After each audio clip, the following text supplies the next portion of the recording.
एस्ट्रोरीति की तरफ से आप सभी को मेरा नमस्कार। आज हम बात करेंगे कुंडली की। इसको जो कुंडली होती है हमारी, इसमें हमारे 12 भाव होते हैं। सबसे पहले हम देख लेते हैं ज्योतिष विद्या में हमारे नक्षत्र जो होते हैं। जो हमारे नक्षत्र होते हैं वो हमारे 27 होते हैं। उसके अलावा अगर हम राशियों की बात करें तो राशियां जो है हमारी 12 होती हैं। जो भाव होते हैं हमारे वो 12 होते हैं। और इसके अलावा जो सबसे जरूरी चीज है ग्रह हमारे 9 होते हैं। तो जो हमारी ये चार्ट है इसको हम कहते हैं लगन चार्ट या राशि चार्ट। इसमें ये जो हम देख रहे हैं ये हमारे भाव हैं। इनको हम भाव या फिर हाउसेस भी कहते हैं। हर भाव एक इंसान की जो जिंदगी है उसकी एक स्पेशल चीज, एक स्पेशलिटी बताता है। उसके बारे में हर एक चीज भाव बताता है। जो हमारी वैदिक ज्योतिष है उसमें जो हमारी कुंडली चार्ट है या फिर लगन चार्ट है इसको बहुत ही ज्यादा महत्व दिया गया है। राशि चार्ट को, लगन चार्ट को, इसको बहुत ही ज्यादा महत्व दिया गया है। अगर हम ये पहला घर कंसीडर करें, पहला भाव, इसको हम लगन भाव भी कहते हैं। इसको हम लगन भाव भी कहते हैं। यही ऐसा भाव है जहां से हम इंसान की पर्सनालिटी को देख सकते हैं। वो कैसा इंसान है, उसका शरीर की बनावट कैसी होगी, उसकी कैसी फिजिक होगी। उसके बाद अगर हम दूसरे भाव की बात करें, ये होता है जातक का दूसरा भाव। अगर हमें किसी जातक के बारे में, उसकी जॉब, उसकी फैमिली या पैसे के बारे में हमें पता करना है कि उसके पास कैसा पैसा होगा, कितना पैसा होगा, तो उसके लिए हम दूसरा भाव को देखेंगे। तीसरा भाव हमारा भाई बहन या एडवेंचर के बारे में हमें बताता है।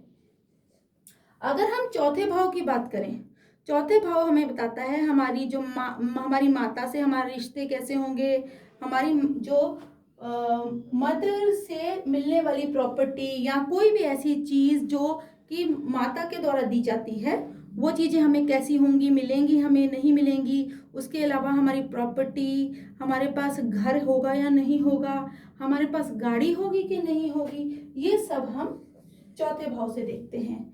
अगर हम पांचवें भाव की बात करें तो पांचवा भाव होता है पढ़ाई के लिए या फिर आपके बच्चों के लिए। ज्यादातर जो बच्चे पढ़ाई कर रहे हैं उनकी स्टडीज कैसी होंगी, क्या लाइफ में कैसा कर पाएंगे, वो चीजें हम इनके फिफ्थ भाव से देखते हैं।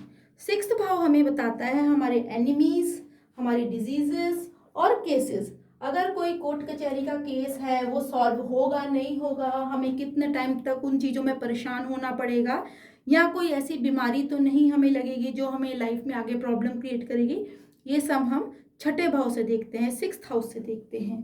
सेवन्थ हाउस जो होता है हमारा वो मैरिज के लिए होता है।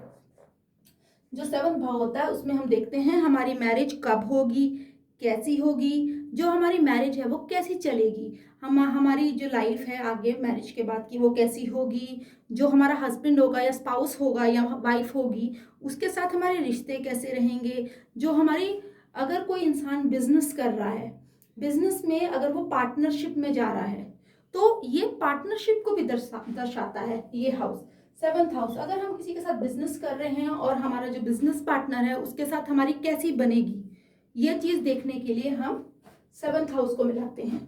उसके अलावा जो हमारा एट्थ हाउस होता है वो हमारा होता है एज का, डेथ का और बर्थ का। एक इंसान जो है उसकी लाइफ कितनी लॉन्ग है।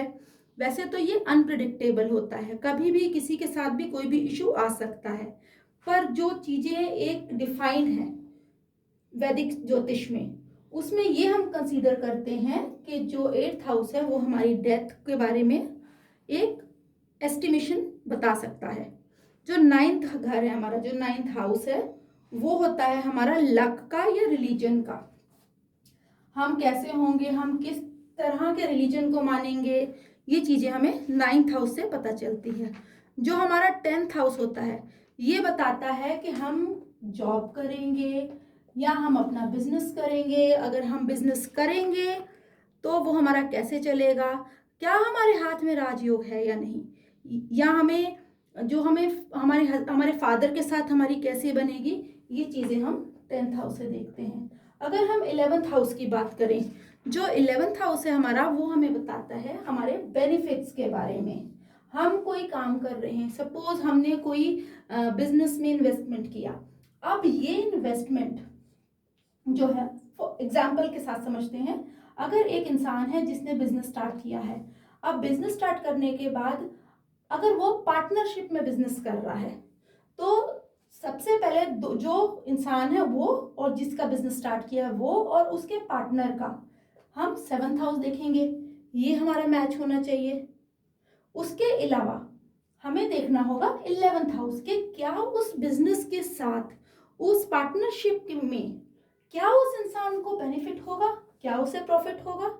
अगर हाँ, तो यस, वो इंसान पार्टनरशिप कर सकते हैं। उसके अलावा 12th हाउस जो आता है, ये आता है हमारा फॉरेन ट्रिप का। क्या जो इंसान है वो फॉरेन ट्रैवल करेगा, क्या वो अपने बर्थ प्लेस से दूर जाके, अपने अपने घर से, जन्म स्थान से दूर जाके अपना काम करेगा, क्या उसको वहाँ प्रॉफिट होगा, बेनिफिट होगा, वो चेक करने के लिए हम 12th हाउस देखते हैं। तो आज हमने ये बात करी कि हमारी जो लगन चार्ट है उसमें कितने भाव होते हैं और हर भाव का क्या मतलब होता है। ऐसी ही और जानकारी पाने के लिए आप मेरे चैनल को सब्सक्राइब करें। आप मेरे चैनल पे अगर आपको कोई क्वेरी है, कोई इशू है, अगर आप चाहते हैं, आप अपना पाम दिखाना चाहते हैं, आप अपनी कुंडली दिखाना चाहते हैं, आप मेरे दिए हुए नंबर पे आप व्हाट्सएप कर सकते हैं, अपनी डिटेल सेंड कर सकते हैं और अपनी जो समस्याएं हैं उनका समाधान करा सकते हैं। धन्यवाद।